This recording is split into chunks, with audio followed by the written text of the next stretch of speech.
Hoy vamos a meternos de lleno con uno de los desafíos más fundamentales en la fabricación de piezas de precisión, la contracción del plástico. Es un fenómeno que, si se llega a dominar, de verdad puede marcar la diferencia entre un proyecto exitoso y uno que, bueno, que da muchos dolores de cabeza. Y aquí está la pregunta del millón, ¿no?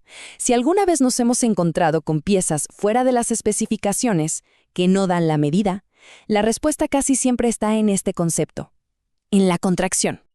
Así que en los próximos minutos, este va a ser nuestro mapa. Vamos a ver por qué es un desafío inevitable. Vamos a decodificar qué es la contracción.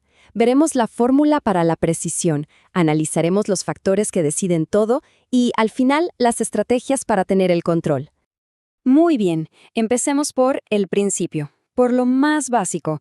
¿Qué es exactamente este fenómeno del que tanto se habla? A ver, en esencia, esto es física pura. El plástico cuando está caliente, fundido, ocupa más volumen que cuando está frío. Entonces, a medida que se enfría y se solidifica, sus moléculas se van compactando, se aprietan, y la pieza, pues, se encoge. No es un defecto, ojo con eso. Es una propiedad del material, algo que va a pasar sí o sí, y que tenemos que saber anticipar. Ahora, la cosa se pone más interesante, porque la contracción no es un evento único y ya. Para poder dominarla, hay que entender sus diferentes formas y cómo se va desarrollando con el tiempo.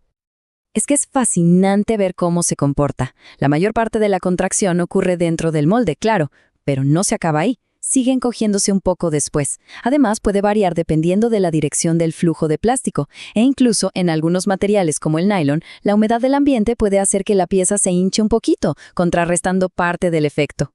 Y esto nos demuestra que la paciencia es una virtud. La gran mayoría de la contracción ocurre en cuestión de minutos, pero para una medición precisa y confiable, especialmente con plásticos cristalinos, hay que esperar. La pieza sigue moviéndose, sigue cambiando, durante días o incluso semanas hasta que por fin se estabiliza por completo.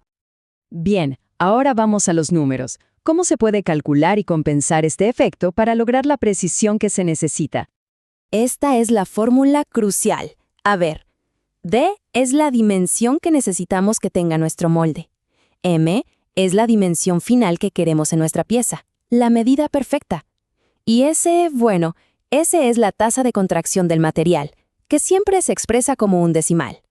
Básicamente, esta fórmula nos dice qué tan más grande tiene que ser el molde para que la pieza, al encogerse, llegue justo al tamaño que buscamos.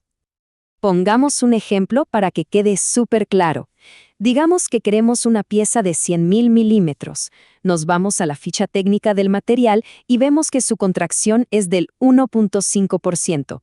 Simplemente metemos esos valores en nuestra fórmula. Y listo, ahí está el resultado. Para poder obtener una pieza de 100 milímetros, la cavidad del molde se debe diseñar para medir 101.52 milímetros. Esa pequeña diferencia de 1.52 milímetros es precisamente la compensación que necesitamos para la contracción. El cálculo es un gran paso, claro, pero ese valor S, la tasa de contracción, no es un número mágico que nunca cambia. En realidad, depende de un montón de factores que hay que conocer. Todo empieza con el material. Los plásticos cristalinos tienen una estructura molecular súper ordenada, como si fueran ladrillos apilados a la perfección. Al enfriarse, se compactan muchísimo y por eso tienen una alta contracción. En cambio, los amorfos son como un plato de espaguetis, su estructura es un caos. Por eso se contraen mucho menos y de una forma más predecible. ¿Y qué pasa si le metemos refuerzos al plástico? Por ejemplo, fibra de vidrio. Pues actúa como un esqueleto dentro del material. Limita físicamente cuánto se pueden encoger las cadenas de polímeros. Y esto no solo reduce la contracción total, sino que también la hace mucho más pareja en todas las direcciones. El diseño de la propia pieza es fundamental. Unas paredes más gruesas tardan más en enfriarse y por lo tanto se contraen más. Y no solo eso, el plástico no se encoge igual en la dirección en la que fluye dentro del molde que de forma perpendicular. Es un comportamiento anisotrópico que hay que tener muy en cuenta. Aquí es donde la persona que opera la máquina tiene el control. Por ejemplo, si se aumenta la presión de empaquetado, se fuerza a que entre más material en el molde para compensar el encogimiento, y eso al final reduce la contracción. Cada uno de estos parámetros es como una palanca que se puede ajustar para afinar el resultado. Y por último, pero no menos importante, el propio molde. Si los canales de enfriamiento no están bien diseñados, una parte de la pieza se va a enfriar más rápido que otra, causando una contracción desigual y con ello deformaciones. El diseño del punto de inyección y de los venteos también son críticos. Bueno, ya hemos visto todas las variables. Ahora, a lo práctico. ¿Cómo se puede gestionar todo esto de una forma sistemática y ordenada? El control exitoso empieza aquí, mucho antes de cortar un solo gramo de acero. Se usa la información del proveedor, se aplica la fórmula de compensación directamente en el software de diseño y se optimiza la forma de la pieza para minimizar tensiones y esa contracción dispareja. Una vez que el molde ya está montado en la máquina, empieza el ajuste fino. Se hacen las primeras pruebas, se miden las piezas después de dejarlas estabilizar y se van ajustando los parámetros del proceso hasta que las dimensiones sean las correctas y, sobre todo, estables. Y para esas aplicaciones súper exigentes, donde cada micra cuenta, existen técnicas más avanzadas. El recocido, por ejemplo, es como darle un baño relajante a la pieza con calor para acelerar su estabilización. Y algo tan sencillo como establecer un protocolo de medición estricto asegura que todas las piezas se midan exactamente en las mismas condiciones.